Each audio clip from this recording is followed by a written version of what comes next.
ለስድስት ወር እንደ አጫሽ አንድ ብር አለ እያልኩኝ 5 ብር ካርድ እየሞላው ለስድስት ወር ቴክስት ልክላት ነበር።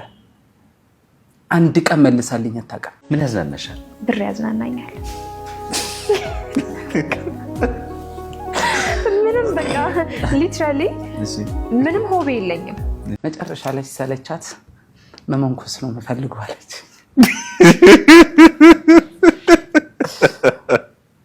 እምቢ ካልሽ እምቢ ነው፣ ጽኑ ነው ያንቺ ቃል፣ እንደማትመለሽ አእምሮዬ ያውቃል። ግን አልፈርድበትም ልቤ ቢያመነታ፣ ምኞት በሞላው ቤት እውቀት የለው ቦታ። አንቺ ምናልባት አታቂም ይሆናል፣ እኔ ግን ለአመት ከምናምን በአንቺ ፍቅር የተነሳ ስሰቃይ ነበረ።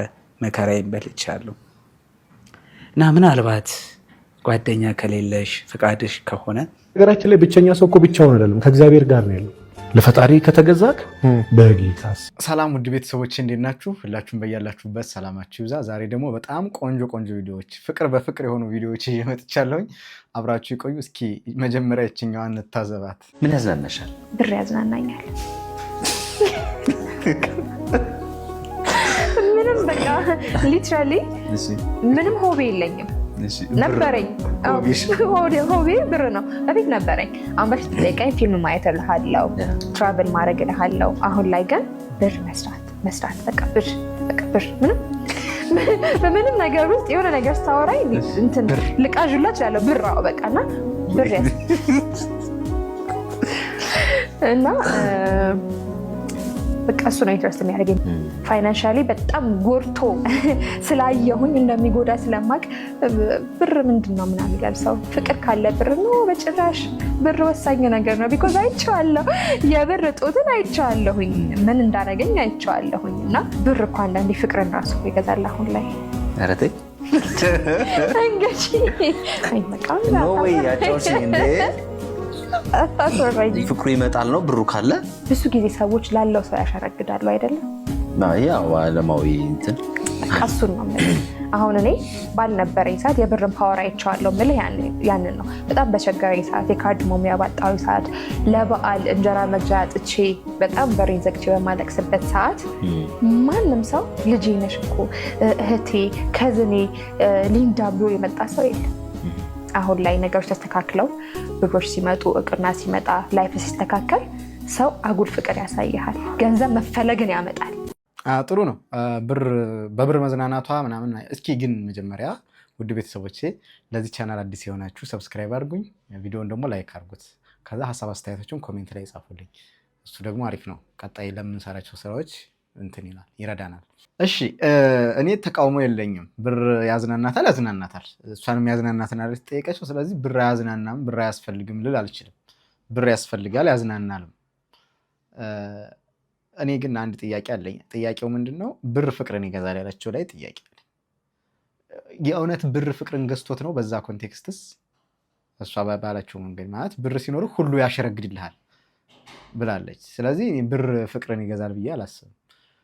ይሄ እንትን ጸባይ ነው። ይሄ ለምሳሌ ማቴሪያሊዝም፣ የማቴሪያል ዓለም ይሄ ሰው የሚወደው የሚያበላውን፣ የሚያጠጣውን፣ የሚያስጌጠውን ነው።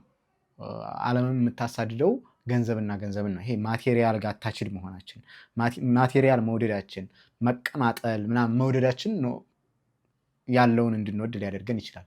ግን ሪል ፍቅር ነው ወይ ነው? ሰው ፍቅር አይደለም ብዬ ስለማመን ነው። ለምሳሌ ገንዘብ ኖሮት የሆነ ሰው በገንዘቧ ምክንያት ያው ከዝኖቿ ምኖቿ የጠቀሰቻቸው ሪሌቲቮቿ እየጠየቋት ነው አይደለ? ፍቅር እየሰጧት ነው። ግን ሪል እሷን ወደዋት ነው ወይ ነው? እሷን ወደዋት ግን አይደለም፣ ገንዘቧን ነው የወደዱት።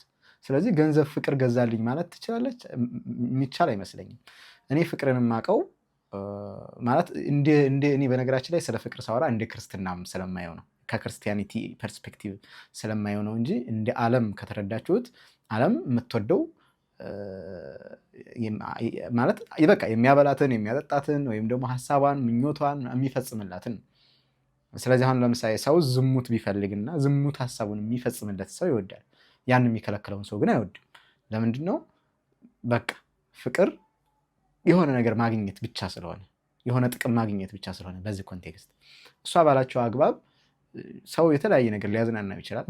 ይሄ ገንዘብ ሜክ ማድረግ ምናምን ሊያዝናና ይችላል። በጣም ጤነኛ ነገር ነው።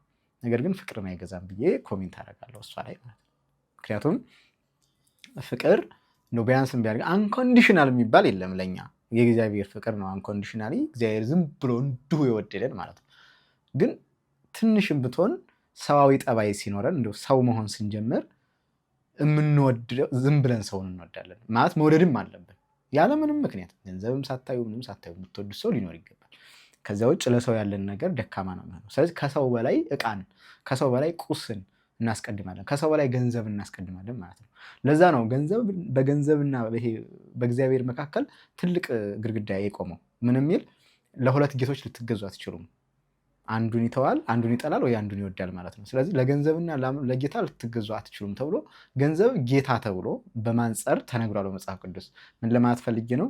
ገንዘብ መውደድ እጅግ ኦብሰስድ ስንሆን ብር ብር ብር ብር ብር ስንል እግዚአብሔርን እንተዋለን። ለምን ድሆችን አንወድም፣ ለድሆች ያለን አመለካከት ይወርዳል። ገንዘብ ያለበት ጋር ይሆናል አይናችን ማለት ነው።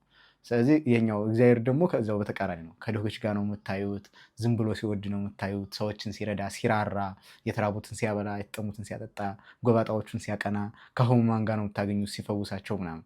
ስለዚህ ከዚህ ጋር ስለሚቃረን ገንዘብ በራሱ ኃጢአት አይደለም፣ ግን በጣም ለገንዘብ ኦብሰስድ ሆኖ ማቴሪያሊዝም መሆን ቁሳዊ መሆን ልክ ነው ብዬ አላስብም። በዛ ላይ ደግሞ በገንዘብ ምክንያት የሚመጣ ፍቅር ነው ብዬ አላስብም። ገንዘቡን የሚወድ ሰው ነው የመጣው እንጂ እኔን የሚወድ ሰው ሰወዲቅ በአንድ ቀን ጀንበር ያ ገንዘብ ቢመጣ ቢጠፋ ያ ሰው እኔ ጋር አብሮኝ አይሆንም። ስለዚህ ፍቅርን ይገዛልኛል ብዬ አላስብም ገንዘብ። እናንተስ ምን ታስባላችሁ? ገንዘብ ፍቅርን ይገዛላችኋል? ሪል ፍቅርን ማለት ነው። ለምሳሌ የምትፈልጉትን ነገር ሊያደርግላችሁ ይችላል። ዝሙት መስራት ብትፈልጉ የምትፈልጓትን ሴት መርጣችሁ በገንዘባችሁ ምክንያት አብራችሁ ልትተኙ ትችላላችሁ። የምትፈልጉትን ሰው ማስገደል ትችሉ ይሆናል ከፍላችሁ። የምትፈልጉትን መሳሪያ ብቻ ዓለም የደረሰበት ቦታ ሊያደርሳችሁ ይችላል ገንዘብ። ነገር ግን ፍቅርን እንደዛ ላይ የእናንተን ሀሳብ አስቀምጡልኝ። እስኪ ወደ ሌላኛው የፍቅር ታሪክ እንጂ ወልኩኝ ደውልክለት ዶርም ቁጭ ብለህ ነው የሚገርም ማለት ነው። እንሄድበታለን። ቆይ ደወልኩኝና ሄሎ ምናምን አሉ ከታቤት። አንዴ የምነግርሽ ነገር አለ። ማን? ያሬድ ነኝ የክፍልሽ ልጅ። እሺ ምናምን ነገር 5 ደቂቃ ይበቃል አለች። ላግኝሽ ነው ያልካት? 2 ሰከንድ ብለህ ላግኝሽ እዛ ሸጎዳ የሚባል አለ እዛው ካምፓስ ውስጥ እዛ ጋር የምንማርበት ክፍል አካባቢ 11 ሰዓት ላይ ቀጠረችኝ። ሲሄድ ምን አይነት አካሄድ ቢር ጥሩ ነው። ከስር ከዱባይ መጣ ጫማ፣ ይሄ ጣሊያን አሜሪካ ዘንጬ እንዳለ ዶርም ውስጥ ያሉ ሰዎች እህቴ ላከችልኝ፣ ወንድሜ ላከልኝ። አዋተው በቃ አበባ አስመስሎ ሄድኩኝ። የሌለ ፀጉሬን ተቆራርጬ ተኝቼ ሰዓቱ ሲደርስ ነው። ተኝተህ ስትነሳ ደግሞ ፊትን ያፋይል አይደል? ፊት ያብጣል።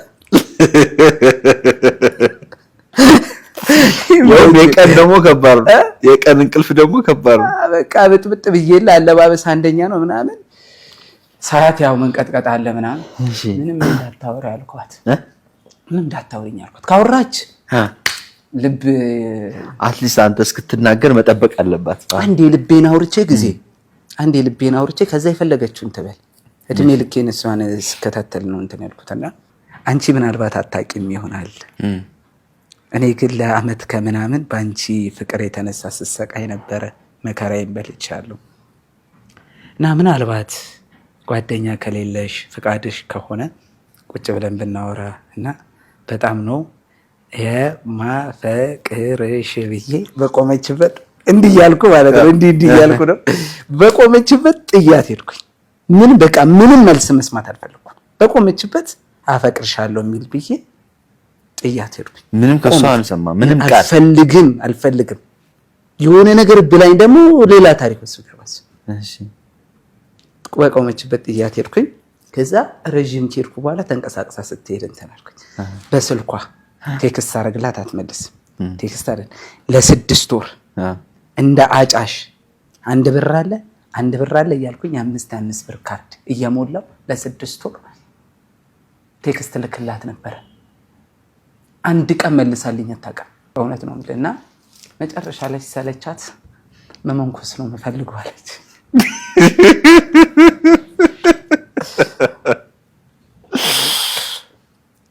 መሞንኮስ ነው የምፈልገው አለችኝና አሁንም ማለት አብረን መነኩሳታለን።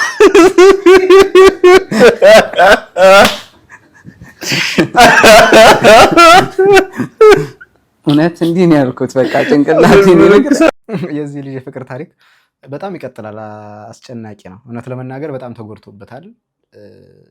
እጢ እስኪያመው ድረስ ነው ይሄ በሷ ምክንያት ያለው ስትረስ ማለት ነውና እኔ በጣም አንድ የሚገርመኝ ነገር አለ ሁሌ በፍቅር ታሪክ ዙሪያ ማለት ነው። ምንድነው መሰላችሁ?